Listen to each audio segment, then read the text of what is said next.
Welcome back to the Gridiron Expert. The 2024 college football season is going to bring about a bunch of changes. It's going to change the entire landscape of the game.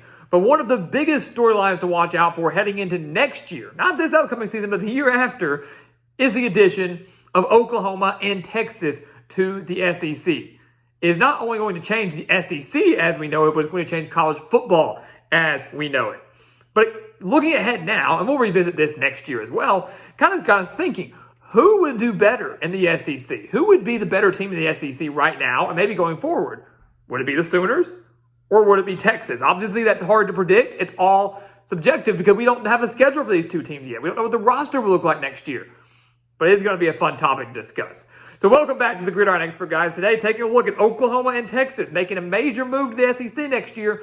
But will it work out for them? And if it does, which team will end up being better? As always, please continue to like, comment, subscribe, share our videos, and of course, check out everything down in the description below, including our expert picks and including our website, thegridironexpert.com. Because guys, over at our website, we have so much additional content for you. And right here at our channel, college football never dies. The season never ends here at the Gridiron Expert. We want you to become a part of that. We want you to take advantage of that and become a part of our GE Nation and what we're building right here at our channel. So you take a look at Oklahoma and Texas. I think to understand what they could do in the SEC, you have to look at what they've done in the Big 12. Obviously, these are two very good, dominant, historic programs. But if you look at the numbers, they have been completely different teams since 2010. And we'll go to 2010. That's over a decade ago, nearly 15 years by the time that Oklahoma and Texas joined the SEC. If you look at the numbers, Oklahoma's dominated. The Sooners have 8 Big 12 titles, including 6 straight from 2015 to 2020. Texas, in that same span, since 2010, they have 0 Big 12 titles. They have no Big 12 titles. They have not won the conference since 2009. That was the year, of course, they made the national championship game, but fell short to Alabama. We actually addressed that in a previous video. Alabama and Texas, what would have happened had Colt McCoy never gotten hurt. But Texas, no Big 12 champion. They haven't even won their conference since 2009. That is a problem. Oklahoma, 4 college football playoff appearances. Yes, they have lost the semifinals every single time, 3 of those being blowouts, the other one, of course, being that Rose Bowl thriller against Georgia. Texas, though, 0 college football playoff appearances. They haven't even gotten close to the college football playoff. They haven't even been one of those teams that's on the outside looking in. They haven't even sniffed the Final Four.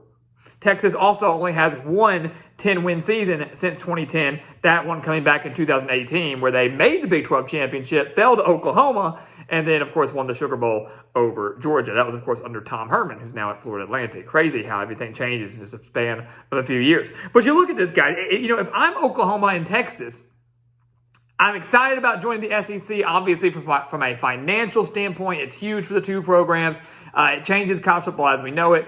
All these different things there. But, Oklahoma's been doing great. They were great under Lincoln Riley. They were great under Bob Stoops. And Brent Venables, I think, is going to get them there. But even when they made the college football playoff, playing SEC opponents, 3 of the 4 times they were in the playoff, they didn't win a single one. Texas hasn't even won their conference. If you're Texas, you can't sit here and say you're better than the Big 12 teams. You can't say that the Big 12 is too weak for you. Maybe from an exposure or money standpoint, sure, but from a competition standpoint, this is a team that's 2 years removed from losing to Kansas. This is a team that hasn't even won their conference since 2009. It's ridiculous. And you take a look at the deeper numbers here. Let's see how these two teams have fared against SEC opponents. And yes, I get it's in the past. Things are different going forward. But take a look at Oklahoma. Since 2010, the Sooners are 5-4 against SEC teams. Again, 3 of those 4 losses, as we mentioned, came in the college football playoff to Georgia in 2017, Alabama in 2018, and LSU in 2019. The last 2 being absolute blowouts against the Tide and the Tigers. The other loss for Oklahoma against an SEC opponent was in 2012, a 41-13 blowout loss to Texas A&M and Johnny Manziel in the Cotton Bowl. Again, that was all in the past. The SEC back then is different than what it is now. The teams are different, the players are different, the coaches are different. But still, the SEC for years has been known as the most dominant conference in all of college football, the best conference in all the land. That is shown against Oklahoma over these last couple of years. Obviously, Oklahoma does have 5 wins against SEC opponents. 3 of the 5 wins that they have so far since 2010 have come in New Year's 6 bowl games, with that Sugar Bowl win over Alabama in 2013, Sugar Bowl win over Auburn in 2016, and then the Cotton Bowl over a depleted Florida team in 2020. But overall, guys, I mean, the Sooners, yes, a winning record, but in the games that really have mattered, such as the college football playoff, national championship caliber games, they have fallen short. If you want to go further back than that, they fell short in, the 2008 national championship, where they fell to Florida. So that make it 5-5 since 2008, if you'd like, for the Sooners. Texas, on the other hand, they've been even worse against the SEC since 2010. The Longhorns just 3-5 against opponents from the SEC since 2010. And again, it's all subjective. It's a different type of landscape, different coaches, different players, it's different factors. You look at Texas last year; they probably should have defeated Alabama last year. Probably should have. In Austin, fell 20-19 to the Crimson Tide. They fell 40-21 in blowout fashion to Arkansas in 2021. Also had a Texas Bowl loss to Arkansas in 2014. They fell 45-38 at home against LSU and Joe Burrow in 2019, and then had another loss to Ole Miss back in 2013. The 3 wins Texas has against SEC opponents were in the 2018 Sugar Bowl against Georgia, as we mentioned, the last time that Texas had a 10-win season, the 2017 Texas Bowl against Missouri, and then they defeated Ole Miss back in 2012. Again, all objective, all subjective. It's just the way it is. It's not saying that, they're 3-5 against SEC opponents, that means they're going to fail next year and going forward. No, but obviously from a historical standpoint, Texas and really Oklahoma, despite having a winning record, have not really thrived or done too well in their limited opportunities against SEC teams. If I'm a fan of either team, that's slightly concerning.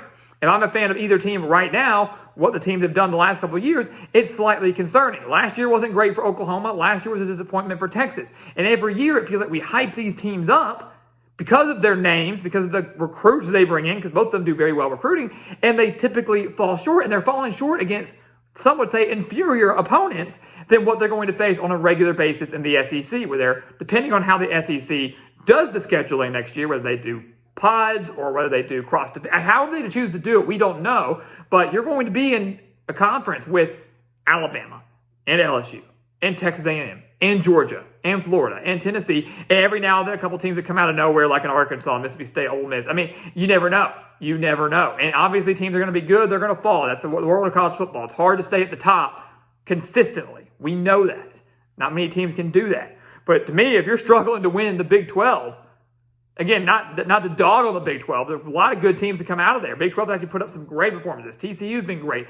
Baylor has been great. Iowa State a few years ago was great. We have seen teams do well in the Big 12 and be college football playoff New Year's Six Bowl contenders year in and year out. Kansas State, throw them in there, obviously.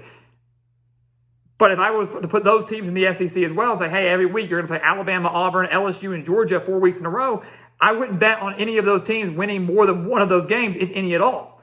Same maybe goes for Oklahoma and Texas as well. Texas, again, has a great opportunity, more so than Oklahoma, just based on the schedule, this year in 2023 to make a statement by going to Tuscaloosa and beating Alabama in week 2. If Texas does that on September 9th, I'm not saying it changes everything, but it's a statement saying, hey, we can contend in the SEC. We just went into one of the best teams in the country, went into their house and got the win. Texas nearly did it last year at home. They have a chance to make a statement win in week 2. Say, hey, SEC, we're coming. We're not scared.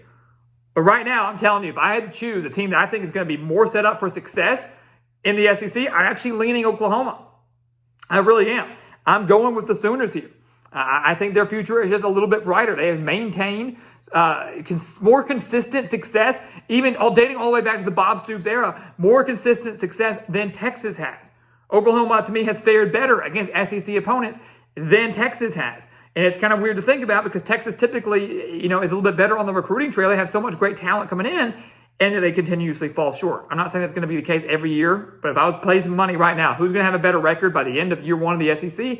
I'm leaning Oklahoma. That could change based on how the SEC does their scheduling, but the Sooners look to be a little bit better, but neither of them look poised to immediately start contending for SEC titles. That is going to take some time.